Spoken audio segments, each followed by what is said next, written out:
আমার ভাইয়া তো বুঝতে দেরি নেই, কাহিনী অন্য জায়গায়। তা আমার ভাই এরকম আবারও পাওয়ারফুল আরেকজনকে খুঁজে বের করে।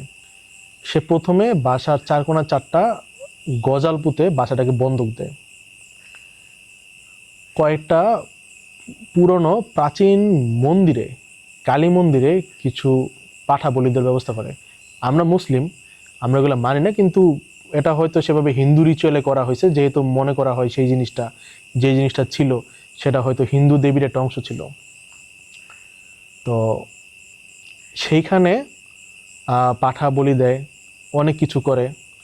এরকম প্রায় কয়েক মাস এই ধরনের প্রসিডিউর চলতে থাকতো। আমার ভাই কারে কারে জানি বাসায় আনতো। আমি অনেক উদ্ভট স্বপ্ন দেখতাম। আমি স্বপ্ন দেখতাম আমার বাবা অনেক রাগান্বিত অবস্থায় বসে আছে, সে অনেক রাগ, কেন জানি। হ্যাঁ, যিনি মারা গেছেন মারা আপনার গিয়েছেন, বাবা, হ্যাঁ, তিনি হ্যাঁ। মারা গেছেন, স্বপ্নে তাকে রাগান্বিত অবস্থায় দেখা যেত। তো যাই হোক, কাহিনী এরকম চলতে থাকে। আমরা বাড়িটা লেখা দিয়ে ফেব্রুয়ারিতে, অক্টোবরের কত তারিখে আইসা হঠাৎ করে রাতে আজানের পুরো মুহূর্তে আমি একটা স্বপ্ন দেখি। স্বপ্নটা যেটা ছিল, যে আমি দেখি যে আমাদের বাসাটা যেহেতু অনেক পুরনো বাসা, বাসার সামনে উঠান ছিল।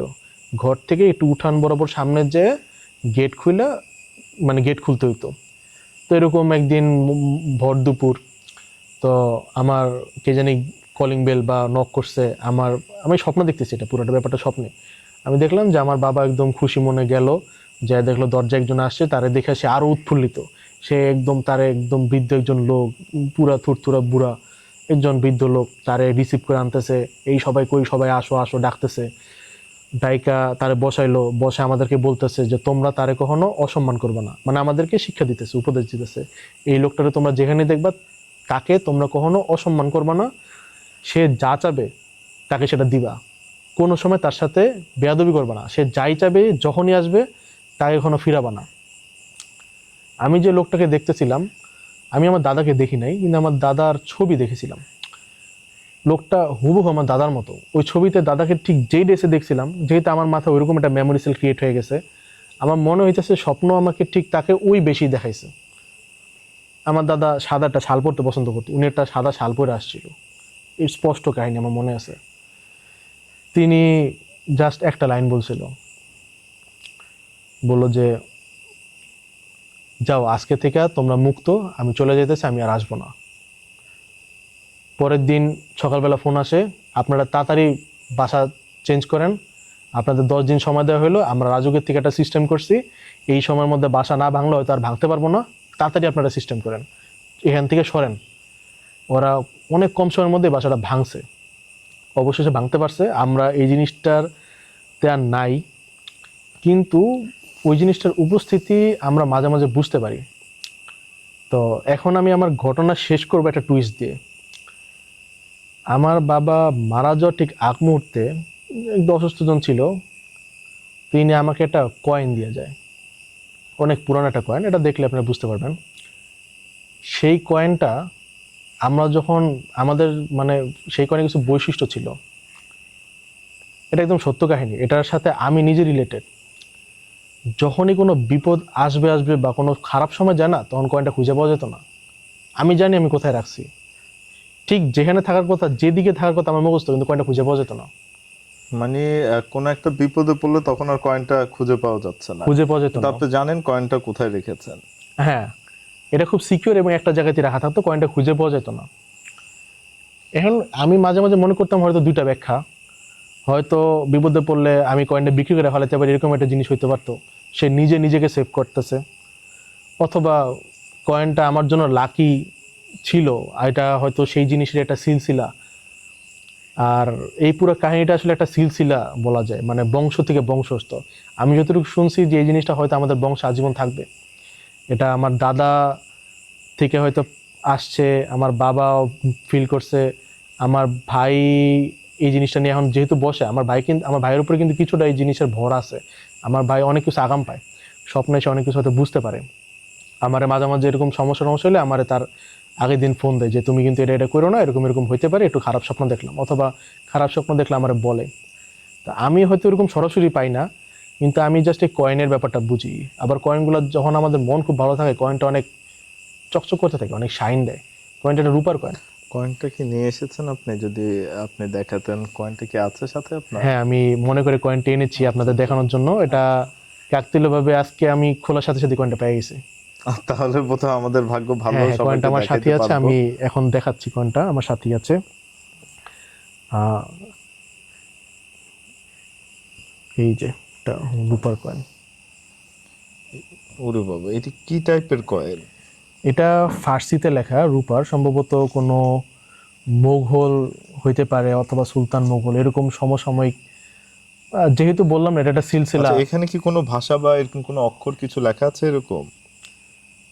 আমি এগুলা লেখা উদ্ধার করতে পেরেছি, আমি এগুলা বলবো না, মানে এগুলা বলবো না। হয়তো আপনার কোনো দর্শক যদি এই কয়েন থেকে সেগুলো নিতে পারে, হ্যাঁ হ্যাঁ। এটা তার কৌতূহল। এগুলো নিয়ে পরে আবার আরেক কেস তৈরি হবে, তারা আমাকে খোঁজার চেষ্টা করবে, একটা সিন্ডিকেটের মধ্যে পড়ে যেতে পারে। আমি এইসব ঝামেলা যেতে চাচ্ছি না, খালি জাস্ট আচ্ছা, দেখাই। এটা কি কোনো মুদ্রা, মানে এটা কি কোনো টাকার মুদ্রা এরকম কিছু?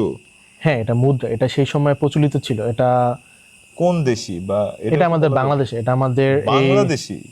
এটা আমাদের ভারতীয় উপমহাদেশের নিজস্ব মুদ্রা। এটা মুঘল। আমি যদি আপনাদের একটু সাহায্য করতে পারি, এখানে ফার্সি ভাষায় এইটার মানে মুঘল যে সেই সময় সম্রাট ছিল, সেই সম্রাটের নামটা স্পষ্টভাবে লিখিত আছে। আমি নামটা উল্লেখ করব না, ও আচ্ছা আচ্ছা। এখানে স্পষ্টভাবে সেই নামটা উল্লেখ করা আছে। এটা সাল এবং এই এই অঞ্চলের নামটা পর্যন্ত এখানে লেখা আছে।